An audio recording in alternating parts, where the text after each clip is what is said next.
What's up, ladies and gentlemen, it's your boy Dark Waters. This video is being sponsored by AGOGE Combat Systems, and I need you to help me help them to grow their audience. If you look down below in the description of this video, you will find the link to their Instagram page. Now don't pretend like you don't have an Instagram, because I know a lot of you do. Head on over to that page, like it, and follow it. And you never know, you might see me on that very same page in full John Wick form. Again, that's AGOGE Combat Systems, my boy Jordan Hips. Head on over to his Instagram page. The link is down below in the description.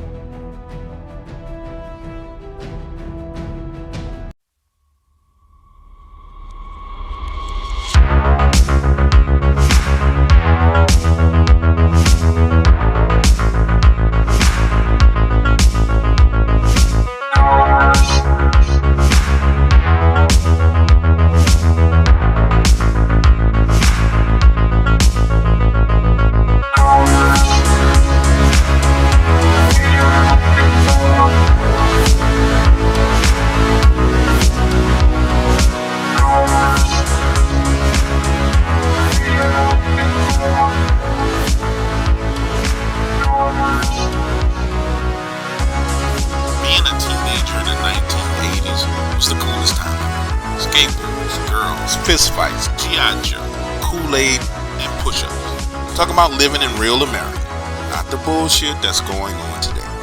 Imagine this. It's summer, 1985. My parents and my snitch of a little sister are going across town to this party. I am literally on my knees begging to stay home by myself for the first time, and my father is completely on board. But my mom is emphatically saying, no, you're coming with us. Her and dad walk into another room, and I can hear them holding a conversation. My dad saying, Edna, he's a young man, let the boy stay home alone. What's the worst that he could do? And I remember her reply being so dramatic. He could burn the house down. He could literally burn the entire house down. He's only 12 years old. What if someone tried to break into the house? What would he do alone with someone trying to break into the house? My dad chuckles and says, Edna, when has anyone broken into any house in this neighborhood? No one's house has ever been broken into as long as we live here. Honey, he'll be fine if we leave him at home alone. And that's what we're going to do. And now that the verdict was in from my parents, of course my snotty-nosed, bratty little sister wanted to rain on my parade. She starts to whine. If he can stay home, I should be able to stay home too, Mom. Thankfully, my dad takes control of the situation by opening the door and literally ushering everybody out, saying, hurry up, we're going to be late. And as he's closing the door, he looks over his shoulder and says, son, be in this house when we get back home. I'm trusting you to do the right thing. I expect you to be here in this house. If you're not, we're going to have a major problem. The door closes and locks, and that freedom, that sense of freedom that I talked about earlier, comes rushing over me. And looking out of the window, our car pulling out of the driveway, I realized for the first time in my entire 12 years on this planet, I am finally alone. And with no hesitation, I head straight to the phone in the kitchen and call my best friend Clayton to see what he's doing. Hey Clay, what you up to, buddy? Nothing much. I'm about to go outside. Lindsay and her sisters are outside playing in the street. I'm going to go talk to them and ride around on my skateboard. Now, if you're hearing this story, I want you to listen to me. Lindsay was the prettiest girl in our neighborhood, and I had a mega crush on her. But it was weird because when we were in school, Lindsay would give me the cold shoulder. But back home in the neighborhood, she was kind and sweet to me. So I found myself being a little confused when I was dealing with her. But nonetheless, I liked her. So I decided I was leaving the house to go hang out with Clayton, Lindsay, and her sisters. Picture this. I'm running full speed upstairs, switching shirts, putting on deodorant, spraying cologne on, grabbing my skateboard, back down the steps, out the back door. Now, I need you to understand, Clayton's house is about 6 blocks away from mine. In fact, his street was 6 streets to the south of mine. And the fastest way to get there was to hop the fences to the catwalk and then ride my skateboard heading in that direction. So that's what I did. I hopped the fences till I got to the catwalk, plopped down my skateboard, and within a few minutes, I was in front of his house, hanging out with everybody else. And the next thing you know, 5 minutes of hanging out turns to 10. 10 turns to 20. 20 turns to 40. We're having an absolute ball. Somehow I managed to talk Lindsay into crossing the street away from everybody else and talking to me alone under the street light. And guess what? That night I got my first kiss. Understand, I'm 12 years old. At this point in time, I am floating on cloud number 9. When Clayton's mom comes outside and says, "It's 8:45. You guys are making entirely too much noise. I need you to get inside right now." 8:45. Jesus Christ, my parents will be home in 10 minutes. Listen to me. Cloud number 9 that I was floating on turned into an entire thunderstorm. Panic overwhelmed my body, my mind racing, imagining what would happen if my dad realized that I was not at home. So I give Lindsay another soft kiss on her lips, drop my skateboard on the ground, and now I am pushing and kicking, the muscles in my calf and thighs cramping. Now I'm moving straight through the catwalk, 5 blocks away from home. And again, my mind starts racing. I just knew it. I knew my parents had beat me home. 4 blocks away, and now I'm completely paranoid. I swear to you, I saw my parents' station wagon moving parallel to me, headed down the street. But it wasn't until I was 1 block away from home that I noticed something in the middle of the catwalk. The closer I got, the more clear this shape became. And it was a dog.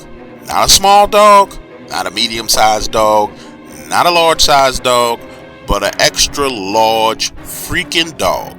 Now understand, as a 12-year-old kid, most dogs look big. But this dog was an abnormal size, shape, and transparency. It was almost as if the main part of its body was solid, but everything around the edges was transparent, almost as if it was going in and out of phase right in front of my eyes.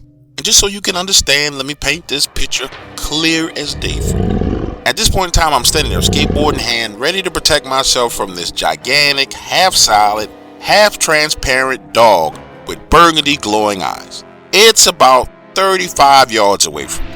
And I'm thinking to myself, I got a couple choices here. I could try and run past the dog, but that's not going to work. I could turn around and go the other way, but that's going to take too long and my parents might beat me home. I needed to put something in between me and it, so I decided to jump the fence. And jumping is probably not the most accurate description of how it happened, because I was frightened out of my mind. I literally climbed the fence, fell over, stumbled back, and slammed into that neighbor's house right by their bedroom window. But at least at this point in time, I had something between me and it. Now I'm trying to decide what my next move is when this thing starts growling again. This long, guttural, nasty growl. I'm talking about the kind of dog growl that you can feel inside your body.